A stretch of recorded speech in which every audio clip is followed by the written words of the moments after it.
The interruption did not come as a cough. It did not come as a polite "excuse me." It came as a command. Stop. The word cut through a prayer. It was sharp and intentional. Not loud, precise.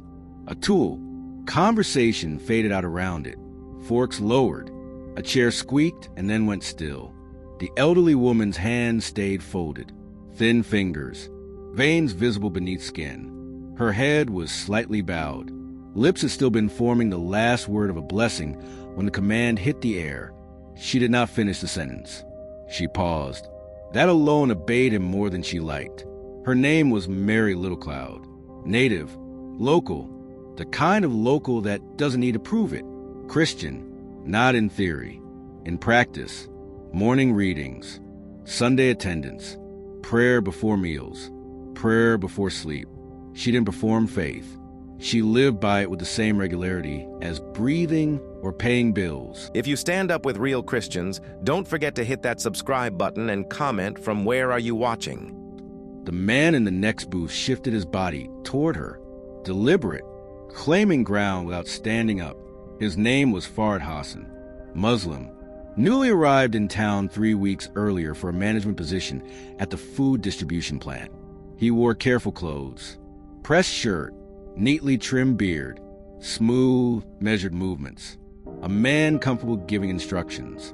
This is a public place, Farid said. You shouldn't be doing that here. He didn't raise his voice. Authority came from confidence, not volume. He spoke as someone used to being listened to the first time. He looked directly at her, then briefly around the diner, as if gathering witnesses, allies, leverage. Mary lifted her head, slowly, eyes calm, not challenging, not fearful either, prayer unfinished. The name of Jesus still warm in her mouth. She met his eyes and waited for the rest of whatever he planned to say. He gave it to her without hesitation. You're imposing your religion on everyone within earshot, he continued. In my faith, prayer is not performed in ways that intrude on other people's meals. He tapped the table twice with 2 fingers, not impatient, just marking control of rhythm. A server stood frozen with a coffee pot tilted slightly forward, as if time had stopped mid-pour. Teen employee pretended to wipe the counter while not missing a word. 2 construction workers in orange vests sank quieter into their booth, side-eyeing the scene without turning heads. No one wanted to intervene, but no one could ignore it. Mary's lips closed fully now. Prayer paused but not withdrawn. She adjusted her glasses, a precise small gesture that steadied her hands. Her voice came out soft but anchored. I'm thanking Jesus for my meal, she said. Out loud, yes, but only to him. Farid responded before the sentence finished, settling in the space between them. That's the problem, he said. You speak out loud in a shared environment. You make strangers part of your ritual. You assume everyone around you must tolerate it. He spoke the word ritual the way people speak the word spill or stain. Something to be cleaned up. He continued, calm as a policy document being read aloud. I am Muslim, he said. I respect faith, but not faith that occupies public space and expects automatic acceptance. This town is not your private dining room. It's shared, neutral. He emphasized the last word, neutral, as if it were law. Mary listened without nodding, without shrinking. Wrinkles near her mouth tightened slightly. That was the only sign of strain. Her back stayed straight against worn vinyl. I prayed over my food, she said again, with more precision now. Not over you, not over the room, over my food. I do that every day, before every meal, always have. Farid exhaled once in a short controlled breath, not sighing, resetting. And I am telling you that it is inappropriate here, he said. It forces those sitting near you to participate as an audience. That is disrespectful in a plural society. He carefully avoided anger. He didn't need anger. He used the tone of professional reprimand. The manager wasn't present. The owner rarely came in before lunch hour. So the hierarchy of the room shifted around Farid's certainty. Power favors the one who declares policy first. The server finally spoke, very quiet. She isn't disturbing anyone, she said. She always prays for her meal. It's just a moment. Farid turned his eyes toward her. Only his eyes. His head hardly moved. "Are you speaking on behalf of the business?" he asked. "Because if so, then the business is announcing that audible Christian prayer is part of the dining experience here. No yelling, no insult, just legal weight placed carefully onto ordinary words." The server's throat moved when she swallowed. She didn't answer. He reached into his pocket and took out his phone. Not dramatic, just practical. Screen unlocked with a soft glow. Camera icon hovered beneath his thumb. The gesture alone changed the room temperature without changing the thermostat. "I moved here for work," Farid said. "I oversee teams. I deal with policy every day.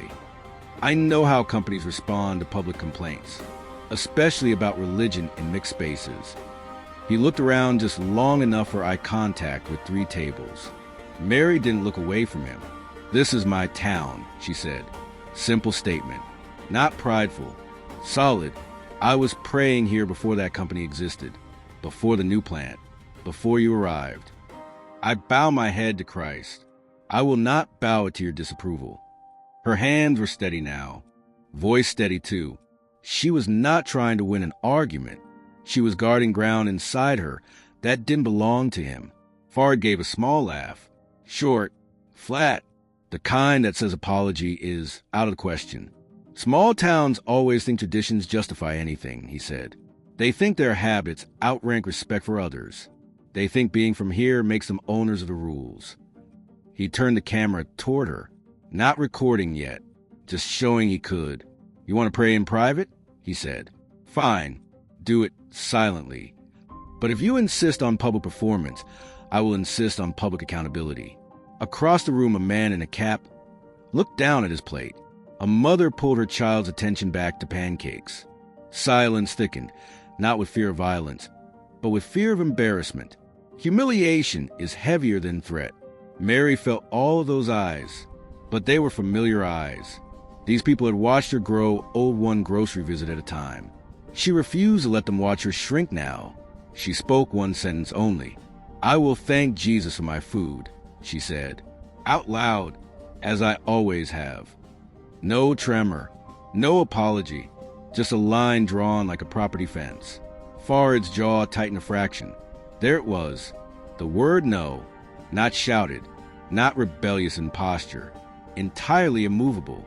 He slipped his phone flat onto the table. Screen up, ready. "I'll contact corporate then," he said, "and the regional health board, and the franchise owner." He listed institutions like tools already claimed.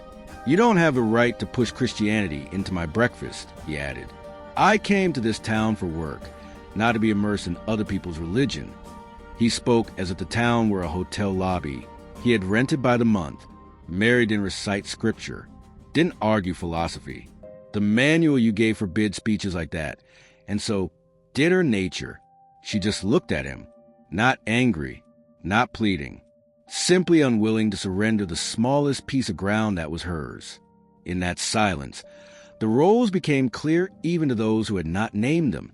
The local woman rooted in the place she had helped sustain. The newcomer certain his standards should immediately become the town's new rules. Nobody saw a Navy SEAL. Nobody even thought about her family beyond older woman eating alone. Humiliation doesn't announce who is watching or who will answer later. It just settles in the chest and waits. Farid signaled the server again with 2 fingers. "Write down your corporate contact," he said, "and the owner's name. I don't want a scene. I want change." There already was a scene.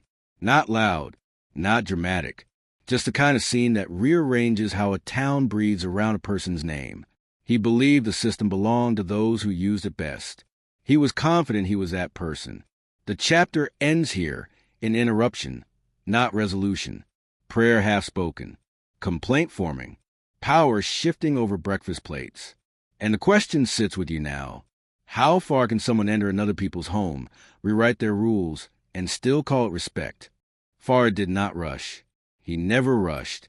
His confidence came from the idea that systems always bent toward the person who took control first.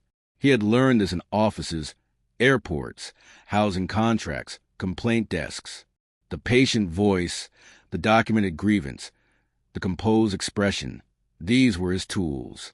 The diner was only a new stage for methods already proven to him. He looked around, saw people watching but not moving, and took that quiet as confirmation that he had already won the ground he needed. Mary remained seated with her unfinished prayer folded inside her like a book, briefly closed but not abandoned. She was not naive. She understood how humiliation works. It does not strike like lightning. It leaks into public space slowly, under the form of correction, progress, policy. She had spent decades surviving small corrections offered by people who believed age and faith made her outdated. This was simply another version, better dressed and more articulate. He began to speak again, not loudly, but in a tone that expected agreement to follow behind it like a shadow. He framed his presence in town as expansion, improvement, the inevitable movement of modern life. He described his work, his qualifications, his belief that town should adjust to those who arrive bringing investment and skill. He spoke as if belonging were something earned through salary rather than through burial of generations in local soil. It was not arrogance shouted. It was arrogance presented as reason. He referred to prayer as performance and to Mary as someone unwilling to adapt to shared norms. He used words like inclusive and neutral, words that sound harmless until one realizes they are sometimes used to erase rather than welcome. He insisted that audible Christianity in a diner constituted pressure on those around it. He spoke about people like him needing to feel comfortable and free from exposure to other beliefs while eating. But even as he said it, the focus was not on coexistence. It was on his comfort as the measure of acceptable public behavior. Mary let him speak. Interrupting would have given him more power. She understood that silence sometimes exposes more than argument. She did not tremble. What hurt was not his religion, nor even his criticism. What hurt was the way he treated her town as a blank slate waiting for his correction. He spoke as if history began on his arrival date. He spoke as if the faith that carried families through funerals and harvests and hospital waiting rooms was merely an outdated custom that inconvenienced him. The others in the diner listened while pretending not to. The weight of the moment was social, not physical. No one feared violence. They feared taking the wrong side of complaint that could reach employers or online reviews. They feared losing jobs or reputations in ways that never show in newspapers but destroy lives slowly. A man can be bankrupted by shame more efficiently than by any robbery. Farid kept explaining. He said that, in his view, faith belonged inside homes, mosques, churches, private gatherings, not in restaurants or workplaces. He insisted that society advanced when religion retreated from visibility. He did not insult Jesus. He did not raise his voice. The offense was colder than insult. He spoke as though Christianity in public space were a childish habit the elderly refused to outgrow. Mary answered only once, briefly, because she believed that dignity does not need many words. She said this was her town, that she had prayed in that diner long before management changed and before corporate policies appeared laminated near the register. She said her gratitude to Christ was not a performance, but an act of obedience. She did not ask him to like it. She simply refused to withdraw it. Then she went quiet again, not from surrender, but from conclusion. She had said enough. Farid did not understand that kind of silence. To him, silence looked like opportunity. He began describing what he would do next: complaints, calls, mentions of corporate regulations regarding customer comfort. He listed agencies not as threats shouted, but as buttons already mapped in his mind. His strength had always been the structured complaint, the law, the forms, the escalation channels. He believed those belonged to more than to anyone else in the room. The server listened with a tightening jaw. She had 2 children, and a rent increase notice at home on the counter. Corporate complaints traveled down the chain to people like her, not to people like Farid. She knew exactly who would suffer if he followed through. Yet she also knew the woman in the booth, knew her rhythm, her quiet blessings, her lack of harm. That knowledge burned beneath the requirement to remain professional. Mary felt the familiar sting of being described rather than spoken with. She had experienced that as a native woman before she ever experienced it as an elderly Christian one.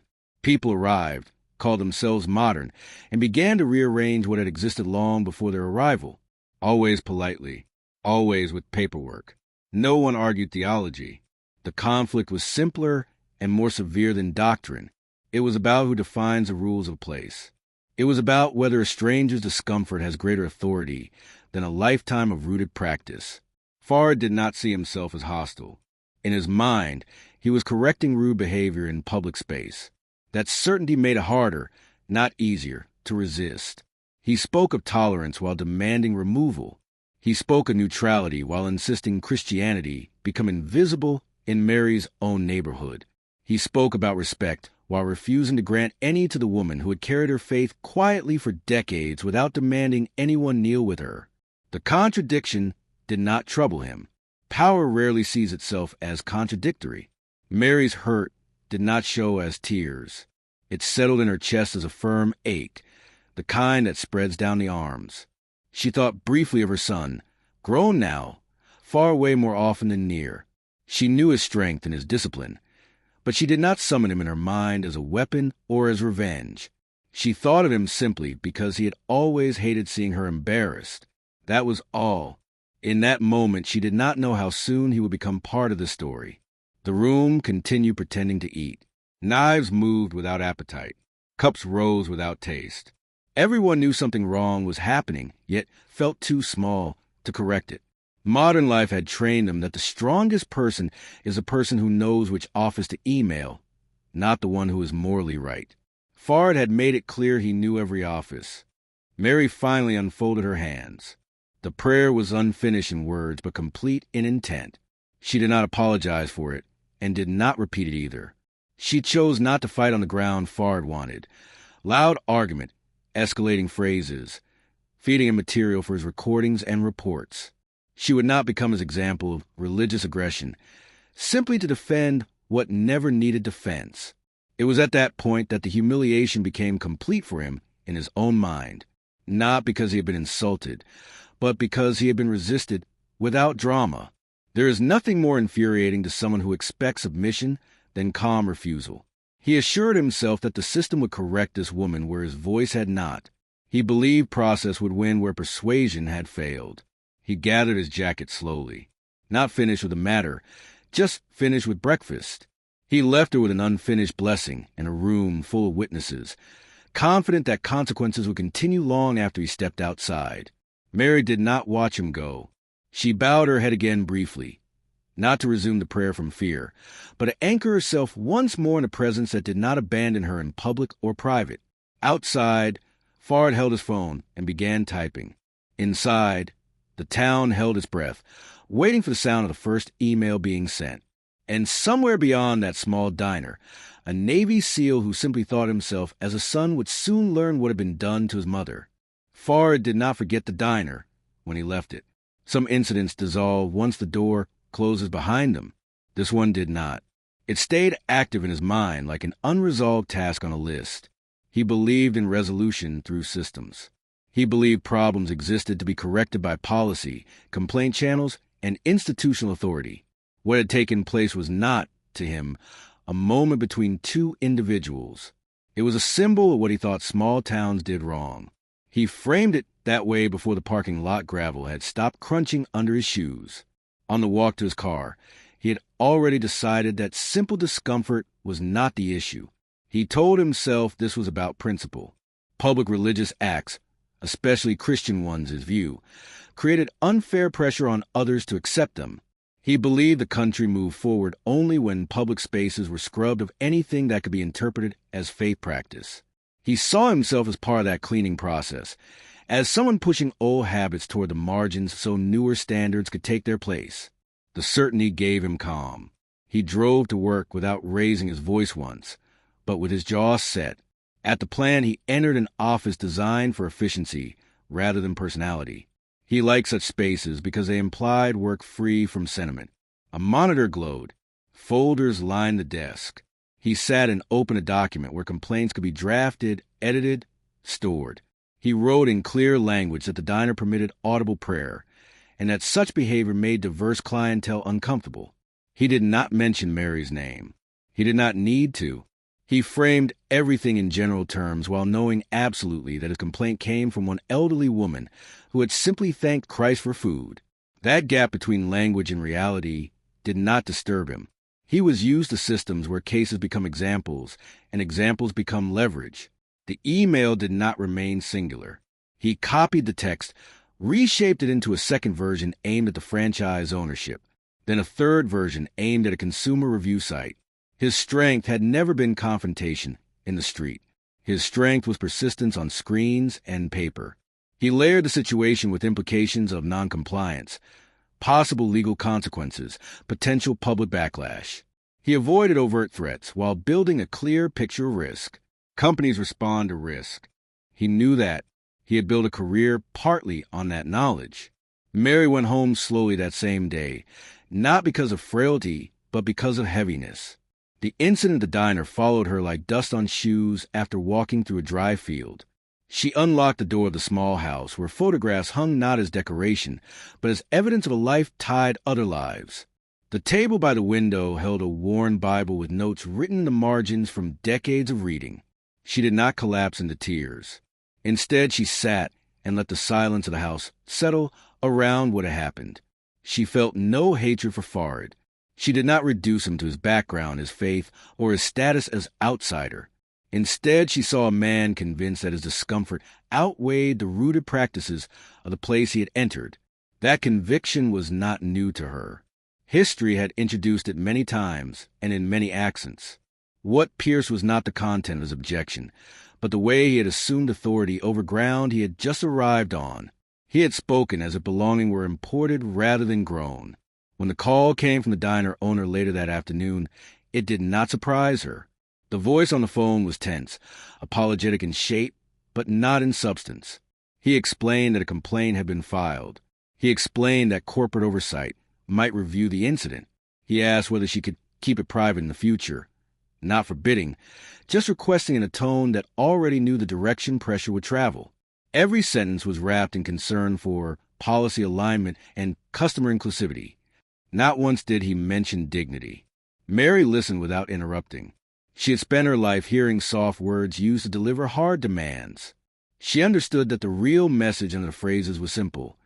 Be quiet so nothing else is disturbed. When he finished, she thanked him for calling. The conversation ended with politeness on both sides and injustice left fully intact. That is how many injustices survive for decades, through politeness. She placed the phone down and folded her hands, not to pray about the humiliation only, but to hold them steady. Her faith did not exist only for moments of happiness. It existed especially for moments like this, when standing upright felt like work. She did not ask God to defeat Farid or punish anyone. She asked simply not to be ashamed of obedience to Christ.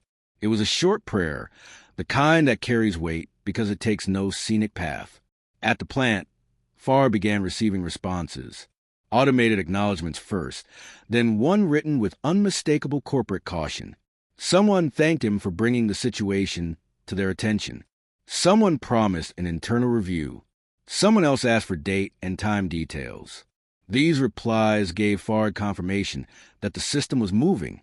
He leaned back slightly in his chair, feeling not triumph but the deep satisfaction of process unfolding as expected. To him, the diner had been a territory resistant to modernization. Now, he believed pressure would correct it. What he did not see was what his complaint meant for people without his protections. The server feared hours being cut if a review harmed revenue. The owner feared corporate discipline. The local rumor network began working, the way it always did, quietly, through glances and brief remarks at counters and gas stations. They did not hate Farid for being Muslim. Most barely registered that part beyond its descriptive value.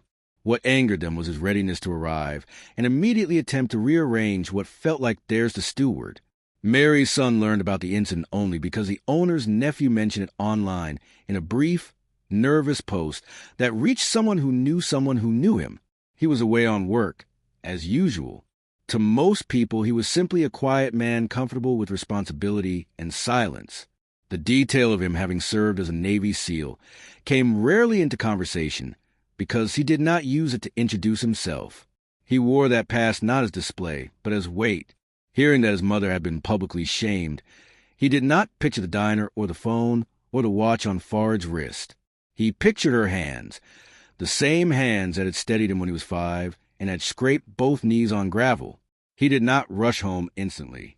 This was not a revenge story built on speed. He finished what he was doing, because discipline had been carved into his bones. But he did send a message. Not to Farid, not to the diner, to his mother. It said only that he loved her, that he heard there had been an incident, and that he would come by soon. She read the message with a mixture of relief and reluctance. She had never needed her son for protection from physical harm. What she feared was him seeing her humiliated. Farid continued to shape the narrative of what happened in his communications. Every retelling made it less about one woman and more about a principle violated. He described himself as having been subjected to unsolicited religious behavior. He wrote that audible Christian prayer contributed to an environment exclusionary to others. He did not lie in detail, but his framing made omission do the work lying normally performs. Each sentence placed Mary further from personhood and closer to category. The diner employees met in the back room after closing that evening. No formal meeting. Just people gathering around metal shelves and coffee cans with labels half peeled away. They spoke in low tones, not wanting to be heard through the thin walls. None of them used the language of politics or legal codes.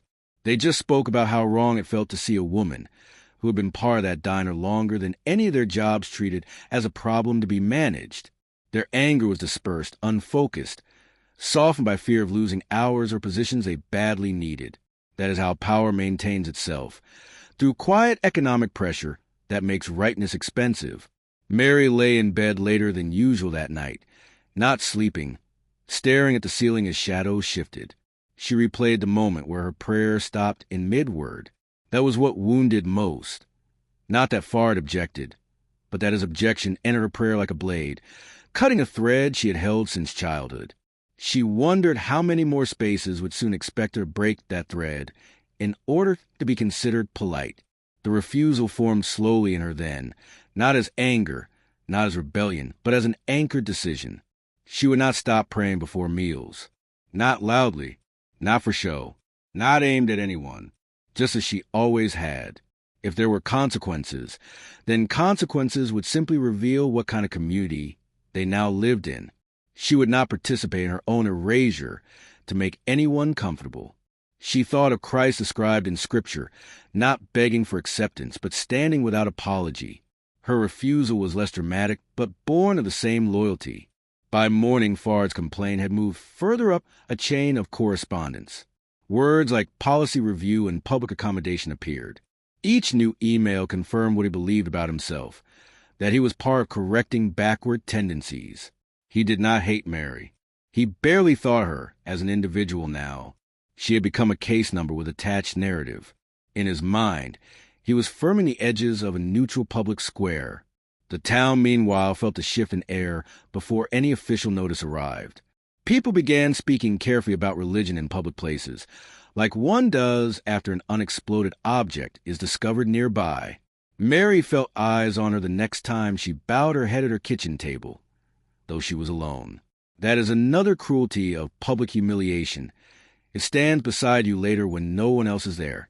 Her son arrived 2 days later, not in uniform, not in dramatic entrance, not as a hero arriving in a movie. He walked up the front path like a boy coming home after school, taller, older, carrying the same unspoken promise he always carried, that he would stand when she could not.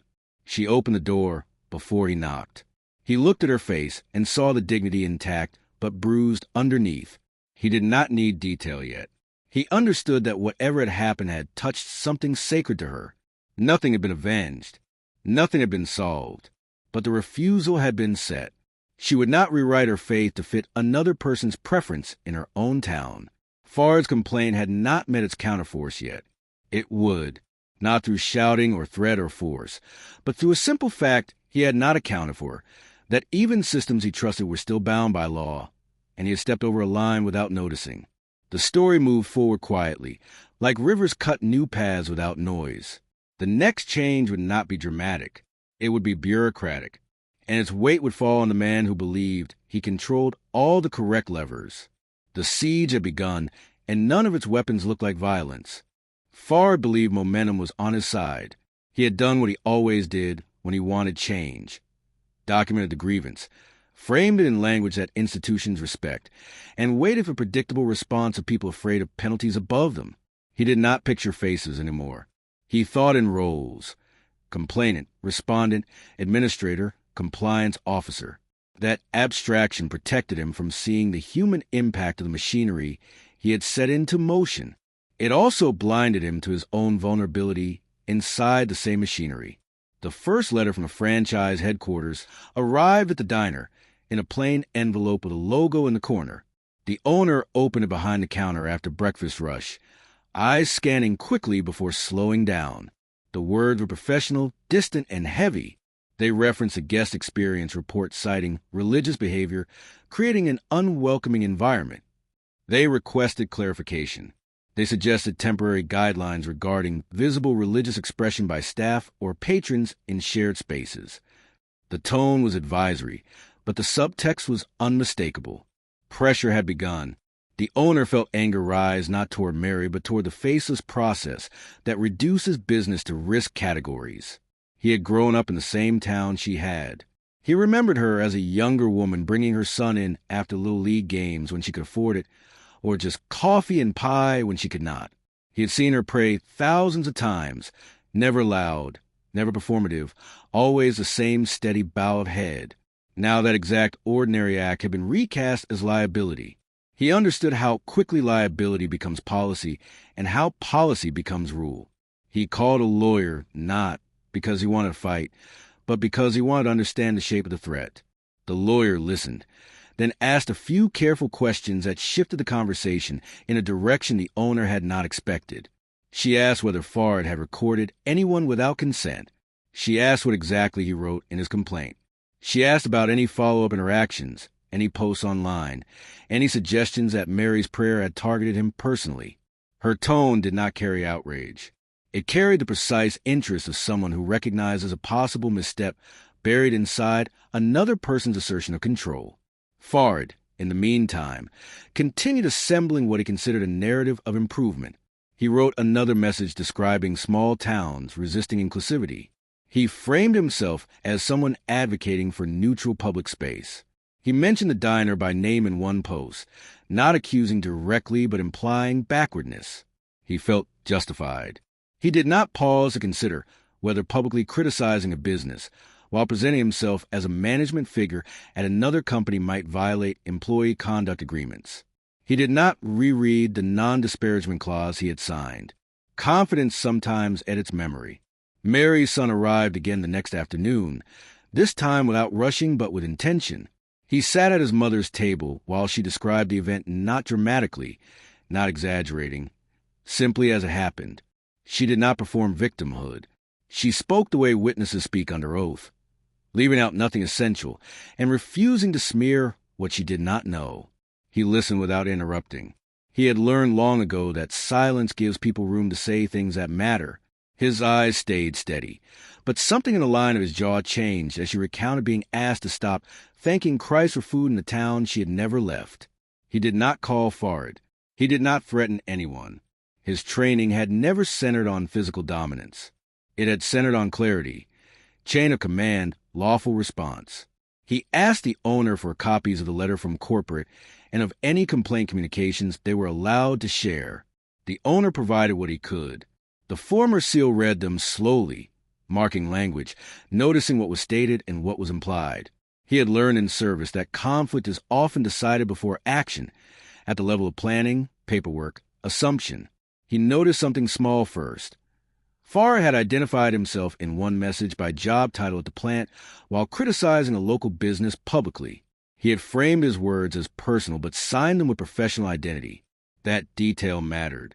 Companies protect image fiercely and expect employees not to use their positions as leverage in personal disputes. He noticed also that Fard had described the diner as hostile to non-Christians in a sweeping statement unsupported by any pattern. He recognized that language as potentially defamatory if shown to harm reputation or revenue. He did not celebrate the discovery. He simply filed it mentally as a fact with consequences attached. Mary did not want a lawsuit. She did not want battle. She wanted restoration of dignity and the right to pray without being treated as a violator. Her son, understood that. He aimed not at revenge, but at balance. System had been used as weapon against her. The same system, approached correctly, could expose misuse. He contacted the plant's human resources department politely, identifying himself and asking for a conversation about public statements made by one of their managers using company credentials in a private dispute. He included screen captures. He did not exaggerate. He did not color the facts. He simply let them stand. Corporate processes move more quietly than arguments, but far more decisively. Fard received an email requesting a meeting. It did not mention Mary or prayer. It referred instead to potential policy concerns regarding public representation of the company and possible disparagement of local partners and community businesses. The wording surprised him. He had expected praise for advocating neutrality, not scrutiny for how he had done it. He reassured himself it was routine, a clarification, nothing more. The meeting was not hostile. That made it more unsettling. HR asked questions the way surgeons make incisions. Minimal motion, precise effect. They asked whether he had identified himself as a company manager in communications about the diner. He admitted that he had, believing it established credibility. They asked if he had publicly criticized a local business by name. He said yes, but framed it as consumer feedback. They asked whether he had recorded or photographed people without consent in a state where consent laws were explicit. He hesitated before answering, realizing only then that certainty had outrun caution. The conversation shifted tone without raising volume. The HR director explained that the company expected managers to avoid public disputes that could appear as coercive or reputational threats toward community partners. She explained the legal exposure involved in using corporate identity while making accusations about discrimination. She referenced contractual language he had signed regarding conduct and communications. It was not moral judgment that fell on him. It was policy he could not bend.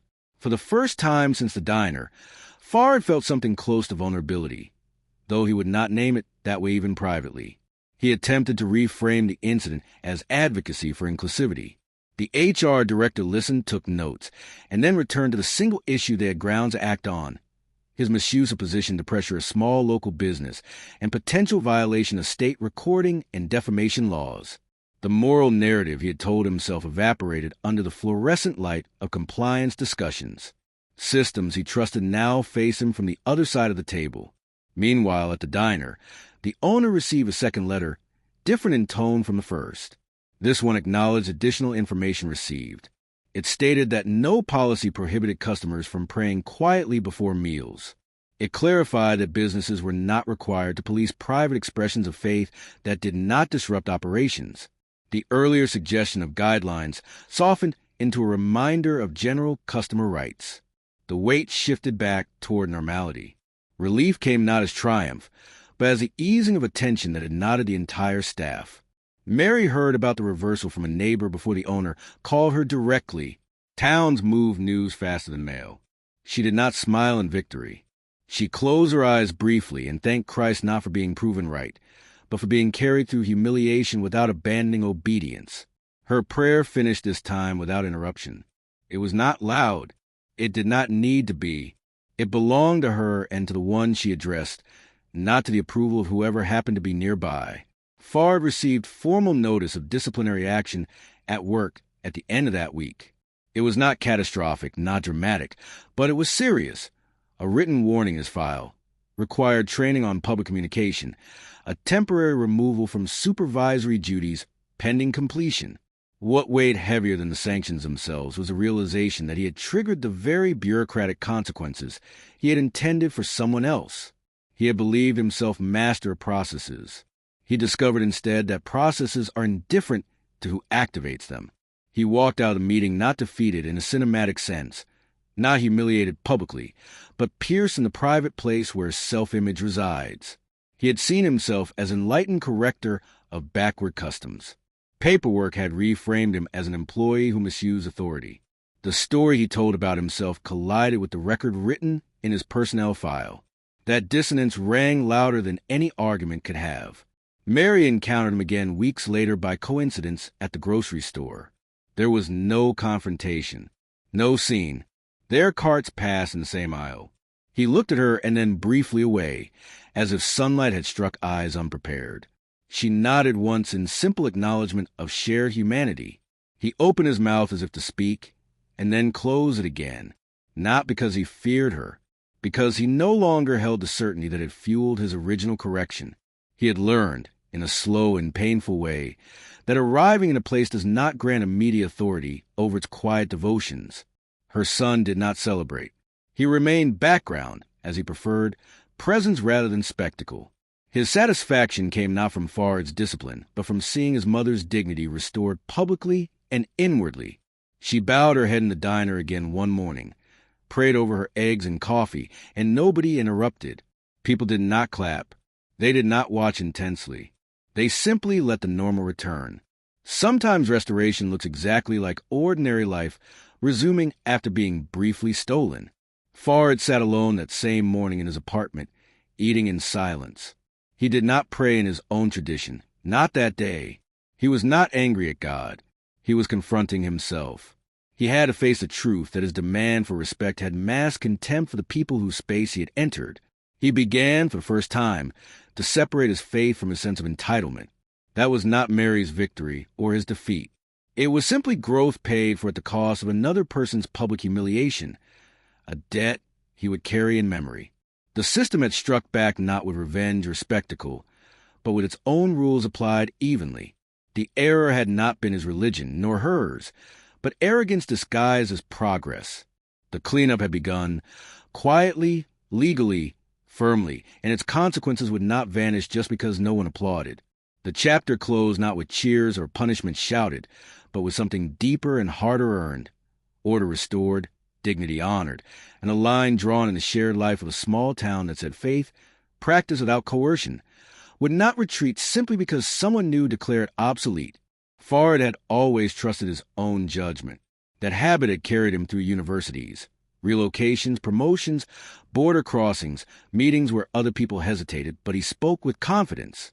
People often rewarded confidence, even when they did not agree with its content.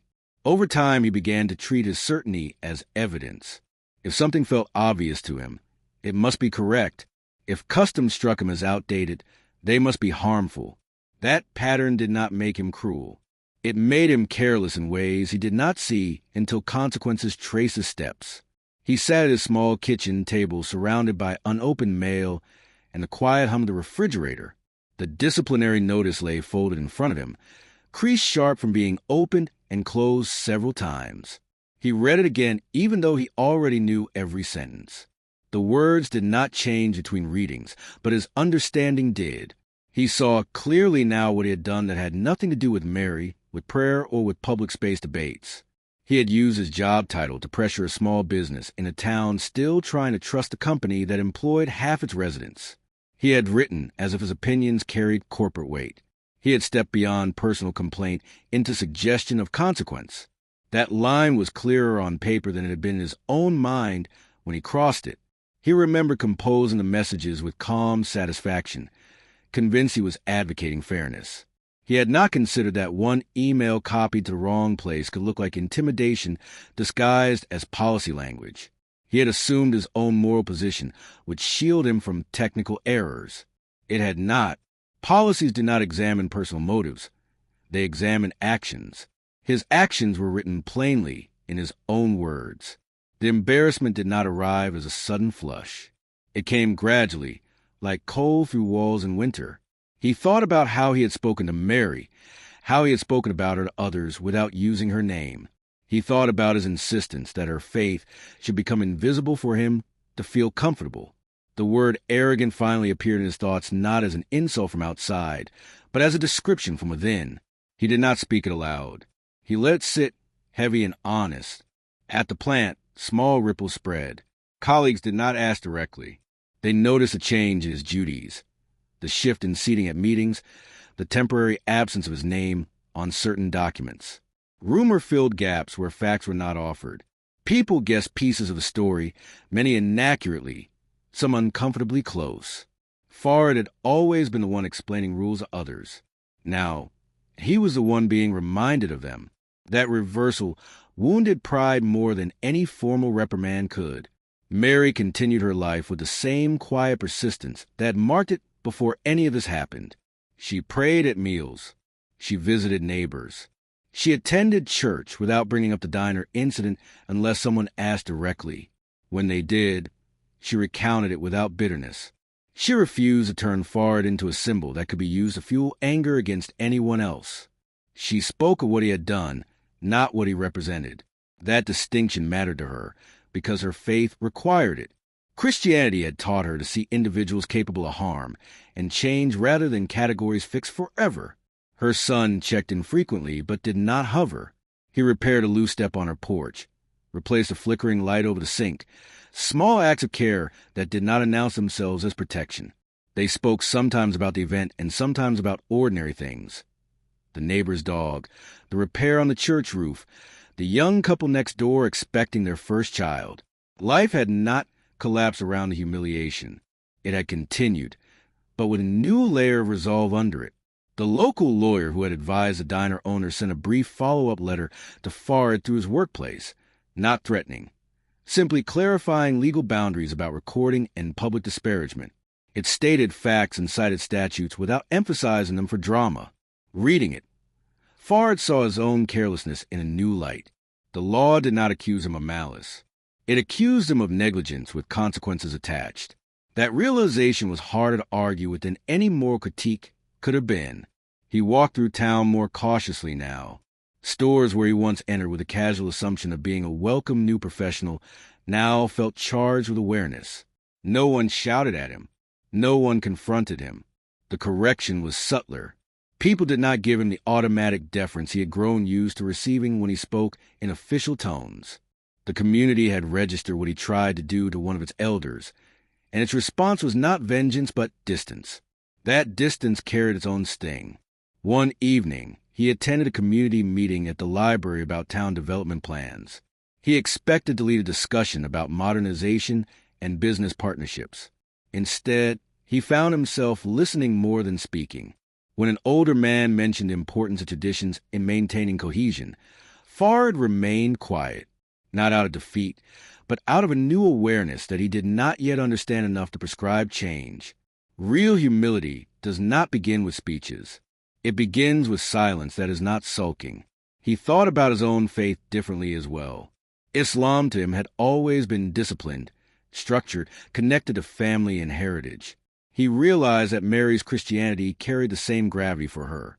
He had dismissed her practice not because it was wrong, but because it was not his. That recognition did not dissolve disagreement between them about public expressions of religion. It dissolved his assumption that his discomfort justified controlling her behavior in her own town.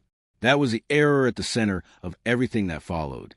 The owner of the diner printed the second corporate letter and taped it in the back room where only staff could see it. It wasn't a trophy. It was reassurance that they did not need to fear every complaint made with confident vocabulary. He told his employees quietly that Mary was welcome to pray as she always had. He told them also that customers who objected could be served with respect, but not allowed to dictate the private act of others. These were not heroic declarations. They were statements of boundaries, necessary and overdue. Mary returned to the diner at her own pace, not as a statement, but as routine regained. She ordered the same breakfast she had ordered for years. When the plate arrived, she bowed her head and prayed. No one interrupted. The server poured coffee and touched her shoulder lightly on the way past, not seeking attention, just connection. The room exhaled the tension it had held since that morning, when Fard said, "Stop." Normality resumed, and because of what had happened, that normality now carried meaning it had not needed before. Fard heard later from a co-worker that Mary had been back, that she prayed as usual, that nothing happened. The simplicity of that report unsettled him more than any confrontation would have. The world had not changed for her. She had not been persuaded. She had endured his attempt at correction and remained herself. He was the one altered by the process, disciplined, humbled, forced to reconsider his assumptions. That asymmetry mirrored life more than stories he had once admired where the corrector stands unbent. He considered apologizing. The thought lingered for days without action. Pride slowed it. Fear of awkwardness slowed it further. Eventually, he understood that apology was not primarily for public effect. It was for alignment between who he claimed to be and how he had acted. Without it, he remained divided inside himself. He rehearsed the words several times alone, stripping them of excuses, trimming away soft phrasing that hid responsibility. The apology he finally settled on was simple. I was wrong to try to silence you. I used power I did not have. I disrespected your faith and your place here. I am sorry. He did not know whether he would ever deliver those words, but the fact that he could say them clearly to himself marked a shift deeper than workplace reprimand. It was a correction his conscience had needed, slow and unspectacular, the kind that does not make headlines or satisfy audiences hungry for dramatic repentance, but that actually changes how a person moves in the world. The error of arrogance had not been a military mistake, a car chase, a violent act. None of the things cinema uses to display downfall. It had been a social error carried out in a diner over breakfast, through emails and formal language. It had grown from the assumption that progress means demanding others erase their visible loyalty to what grounds them. Its exposure came not through force, but through the same systems the error tried to command. Mary's dignity stood where it always had, not because she fought loudly, but because she refused to cooperate with her own erasure. The community did not become perfect because of what happened. It simply remembered something essential, that belonging is not granted by income or title, and that the quiet prayer of an elderly Christian woman in a diner is not a threat to anyone unless they have already decided the public square belongs only to them. The chapter of arrogance ended not with humiliation shouted into crowds, but with private clarity. Fard sat in his kitchen, letter folded, hands resting on the table, aware now of the cost of believing that being new in a place gave him the right to rewrite its soul. Nothing unfolded quickly. There were no flashing lights, no crowds watching. The consequences arrived in envelopes, calendar invites, and quiet meetings where people spoke in measured tones and documented every sentence. That is how real life enforces order most of the time, not with spectacle, but with signatures. The complaint had not vanished just because corporate headquarters softened its letter. Paper trails do not erase themselves.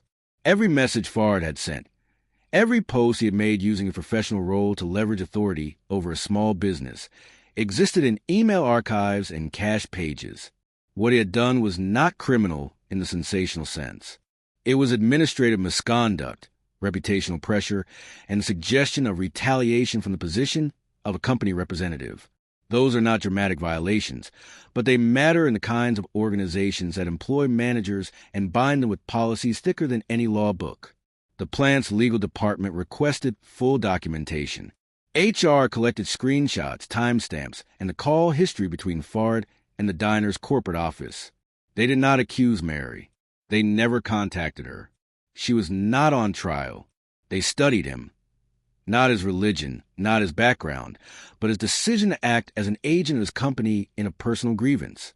Once gathered, the facts no longer care about the reasons that had produced them. Fard attended another meeting in a neutral conference room where the chairs all matched and the blinds were half closed to soften the glare. He walked in wearing the same calm he had worn to the diner weeks earlier, but something inside that calm was cracked now. He sat across from people who were not angry. Anger would have been easier to confront. They were professional, which was worse. Professionalism removes emotional negotiation. It leaves only policy. They showed him the post in which he had named the diner. They pointed to his signature line, identifying him as a manager at the plant. They read aloud the section of his employment contract that prohibited using company authority to influence or intimidate community businesses. They explained the potential legal exposure created when an employee appears to threaten economic consequences. In a public forum, they asked whether he understood why these actions triggered review. He did understand. Denial, the refuge he'd used at first, no longer offered shelter. He acknowledged the actions. He tried to separate intention from effect, but policy focuses on effect. Intention belongs to conscience, not to HR files. He listened as they laid out the options available to the company. Continued employment with probation, suspension, in extreme cases, termination. They were not obligated to pursue the harshest path, but they were obligated to act. The decision did not come that day. It came later by letter, delivered with formality that made the words feel heavier. He was suspended without pay for a defined period and removed permanently from supervisory responsibilities. He would remain employed, but the track he had imagined, advancement, broader influence, authority, had been closed. The letter did not mention Mary. It did not mention prayer. It spoke the language of governance, misuse of professional identity, online conduct violations, failure to uphold community partnership standards, paper words. Real impact. He sat long after reading it, the room quiet except for mechanical ticking of the wall clock. Pride resisted the truth at first, arguing that the punishment exceeded the crime. But the stiller he became, the more honest his mind grew. The company had not punished a position on religion. It had punished the act of using institutional weight to bend a local life. He had tried to enforce his personal discomfort as public rule. The mechanism he used had turned and held him instead. Mary did not celebrate the letter she had never seen. She did not even know the full extent of what had been decided. She returned simply to her rhythms. Prayer, church, visits from neighbors. A modest authority had settled around her presence, the kind that does not need proclamation. People who had watched what happened carried quiet respect now, not because she won anything, but because she had refused to surrender what did not belong to anyone else to take. Her son noticed subtler results. The owner of the diner spoke with him one afternoon, not to boast, but to tell him the situation was finished. The owner said the restaurant had affirmed publicly that customers could pray privately in whatever faith they held, as long as they did not disturb the business of the place. That affirmation mattered. It was policy now, not just habit. A line once threatened had been redrawn clearly and in writing. In church, the pastor spoke not about the incident, but about steadfastness. He mentioned by implication the temptation to retreat in order to avoid conflict. He reminded them that Christian faith, lived quietly and without coercion, did not depend on cultural approval to be real. Mary listened not as a hero being praised, but as someone whose own experience now echoed the sermon. Fard experienced his own kind of sermon alone. It did not come from a pulpit. It came from consequence. He had to inform relatives that his role at work had changed. He had to face colleagues who now saw him differently. The language used about him shifted from confident to overreaching, from decisive to reckless with authority. Those words pierced more deeply than warnings. They altered the story he told himself when he pictured his own future. He walked one evening along the quiet streets of the town he had once approached like a project awaiting modernization. The light in people's windows, the lines of older houses, the steady routines visible even from outside. None of these seemed primitive to him anymore. They seemed simply settled in ways he had not bothered to understand. He thought again about Mary, not as obstacle but as anchor. The law had applied itself to him, but the deeper correction had happened inside his own perception.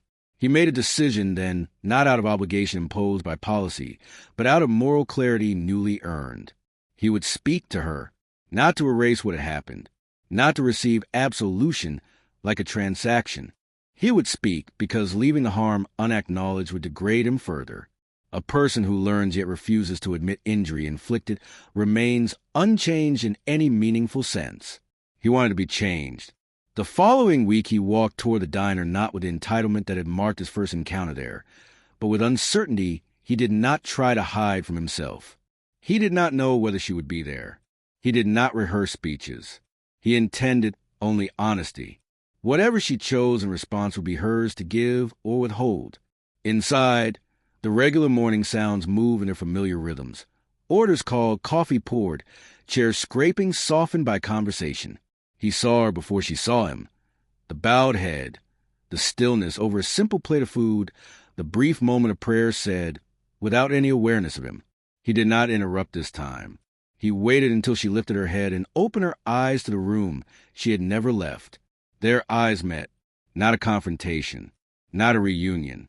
A crossing of lives for the second time, weighted now by what had passed between them and what had followed. He approached slowly. He spoke only enough to say what mattered. The apology did not fill the room. It occupied only the space between them. spoken simply, without decoration and without excuse. He acknowledged trying to silence her. He acknowledged using power in ways he did not have the right to use. He acknowledged that the systems he trusted had revealed his mistake better than any argument could have. Mary listened, as she had listened in every part of the story, without haste, without theater. She did not make a speech in response. She said only that she forgave him, not because she had been pressured to do so, but because Christ had forgiven her of things far heavier. Forgiveness did not erase what had happened. It ended its rule over the present. Farr had left the diner not lighter exactly, but straighter in posture than when he had entered. The law had done its part, measured and impersonal. Conscience had done another part, slower and more human. Neither force looked like drama. Both changed him. Mary bowed her head again over cooling coffee. No one interrupted. The normalcy was a final proof that restoration had taken hold. She did not need the room to approve. She needed only to remain faithful in the simple act that had once been challenged and now stood quietly unthreatened. The application of law had not been spectacle. It had been process, and through it, something more enduring than punishment emerged, an understanding of limits, a belonging, of dignity that cannot be administratively erased when the person carrying it refuses to surrender it. Restoration did not announce itself with banners or speeches. It arrived in small, almost invisible adjustments. People relaxed in the diner. Staff stopped glancing anxiously toward the door whenever someone new entered. Prayer before meals, Christian and sometimes in other forms, returned to what it had always been, background to the real work of living, not a battlefield for policy statements.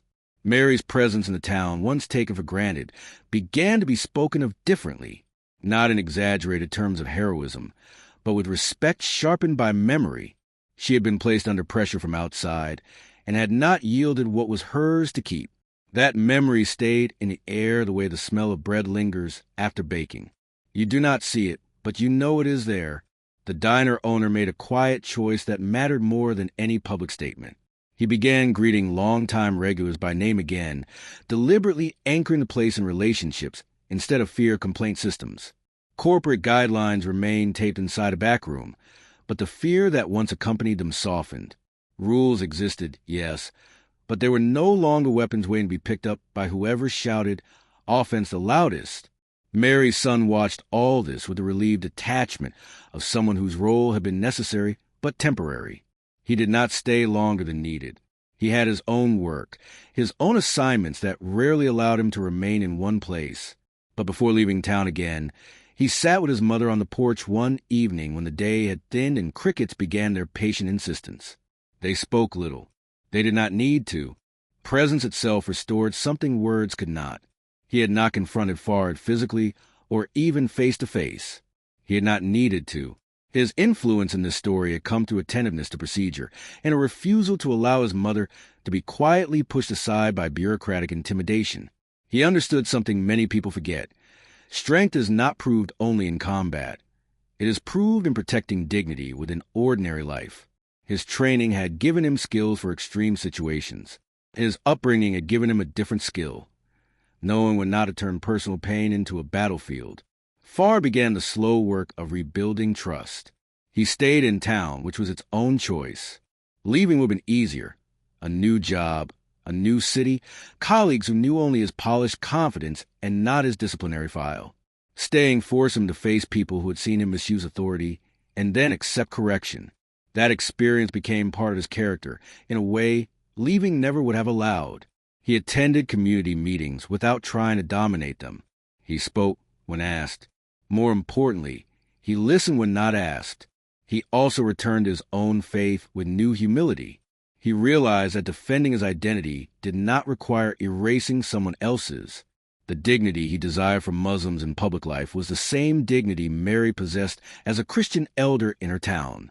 He had demanded respect in ways that disrespected her. Recognizing that contradiction changed his understanding of what coexistence truly demands. Not silence from others, but patience from oneself. Mary noticed none of these inner processes directly. She did not keep account. She lived. She cooked. She attended church. She prayed for people who never knew their names had been spoken aloud in her small kitchen. Her Christianity remained what it had always been, not a platform for public display, but covenant between her and Christ expressed through patience, gratitude, and endurance.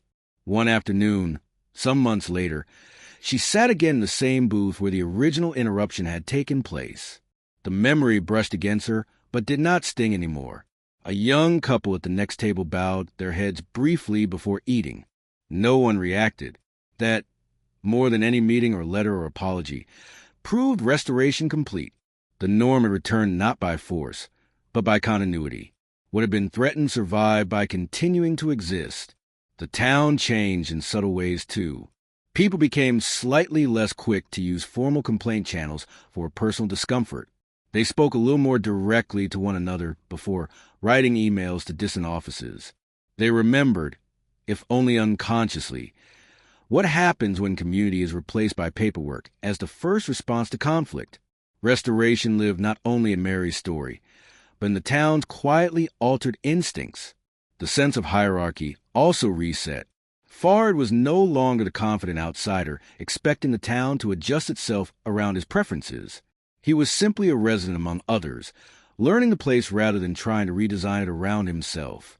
The community, in turn, stopped treating him as a threat and began treating him as a neighbor who had made a serious mistake, faced consequences, and then remained to grow. Real restoration requires both sides to accept humanity without pretending harm never happened. Mary never told anyone that she had been afraid that day. Fear had been present, not of violence, but of erasure. Being told to silence prayer in her own town had felt like being asked to step aside from herself. Restoration meant that this fear no longer commanded her. When she prayed now, she did so without the shadow of apology. Freedom does not always look like grand declarations. Sometimes it looks simply like breathing normally again. Her son boarded a plane weeks later for a new assignment. He carried no bitterness toward Fard. He carried instead a sharpened respect for the fragility of dignity in ordinary life. Combat had taught him about the obvious risks people imagine when they hear danger. This incident taught him about a different danger, that someone might lose their place without anyone lifting a hand. Only a form, an email, a complaint delivered in the proper tone. He understood now that protection is sometimes needed most at tables, not battlefields. The restoration of dignity in Mary's life was not the restoration of power. She had not gained influence over others. She had not changed laws. What had been restored was something quieter. The rightful expectation that in her own town she could speak the name of Christ in a prayer of thanks over food without being treated as a violator. That expectation seemed small to some and essential to others. For her, it was simply a return to the way things had been, and the way they should never have ceased to be. There is always a quiet after conflict, and it does not feel like triumph. It feels like rooms slowly returning to their normal sounds, like dust settling in air after being shaken. Life resumes, but differently, because memory has added weight to ordinary actions. The diner went back to being just a place to eat eggs and drink coffee. It was also a place where a line had been drawn and then redrawn, invisible to visitors but clear to those who lived there. Mary did not become a symbol in her own mind. Others might have wanted to make her one, but she resisted that as firmly as she had resisted silence. She did not see herself as fighter for religious liberty or representative of any cause. She saw herself simply as someone who prayed, was told to stop, did not stop, and endured the consequences until they ended. That uncomplicated understanding kept pride away. It also kept bitterness away. Fard lived with the memory differently. For him, the incident marked the end of a self-story in which he always occupied the role of corrector. He now recognized that he was capable of error, not only in content but in posture. He had discovered that a person can be wrong not because he believes something false, but because he believes something true in a way that crushes another person's dignity. That discovery did not humiliate him the way punishment had. It humbled him, which is something else entirely. He found himself one day praying alone and thinking of Mary, not in comparison, not in rivalry, but in recognition that faith expresses itself through different postures in different people. He asked God, in words shaped by his own tradition, to protect him from the kind of pride that dresses itself in the language of principle. He did not become perfect, but he became cautious with authority. That change would ripple through countless moments no one would ever witness. The town continued its slow rhythm. New people arrived, others left. Children grew into adults who had not been present for any of this. The story did not become a monument. It became a local memory, spoken sometimes in half-sentences. "You remember that thing at the diner?" Followed by a nod and the unspoken understanding that it had mattered. Communities keep themselves through stories, and this one joined the collection, not because it was loud, but because it touched the boundary between belonging and intrusion. Mary aged further, as all people do. She walked more slowly, sat more often, read with stronger glasses. But when she bowed her head at meals, the action carried years behind it. Not defiance, but continuation. Her faith had survived many things across decades: losses, illnesses, disappointments, private nights of grief. The diner episode became simply one more event in a long chain with the same decision repeated: remain faithful without spectacle. Her son visited when he could.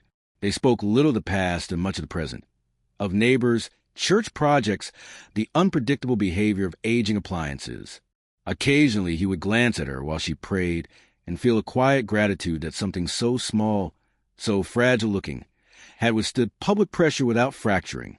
He knew now, more than before, that resilience is not always loud. Sometimes it is just persistent. There was no dramatic conclusion for Fard either. He worked, regained some trust, lost other opportunities permanently. The suspension ended, but the mark on his record did not vanish. It reminded him of limits every time he considered speaking for others in ways that edged toward coercion.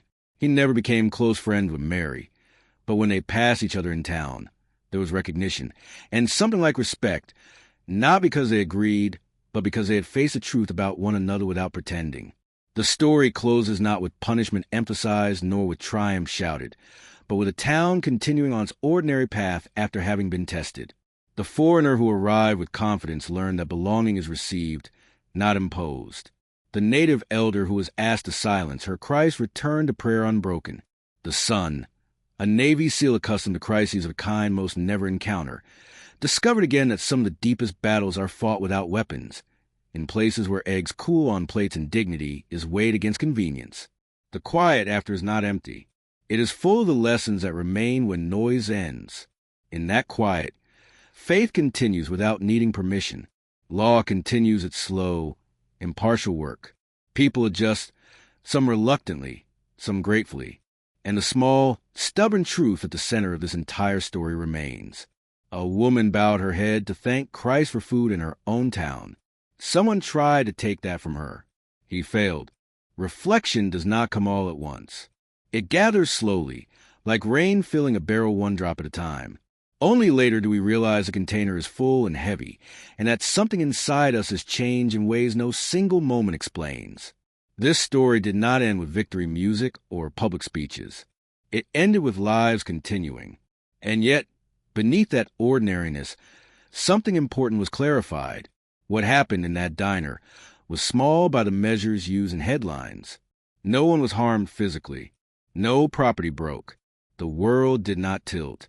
But dignity is not measured in broken glass or sirens. It is measured in whether a person is allowed to remain themselves without being pressed into silence.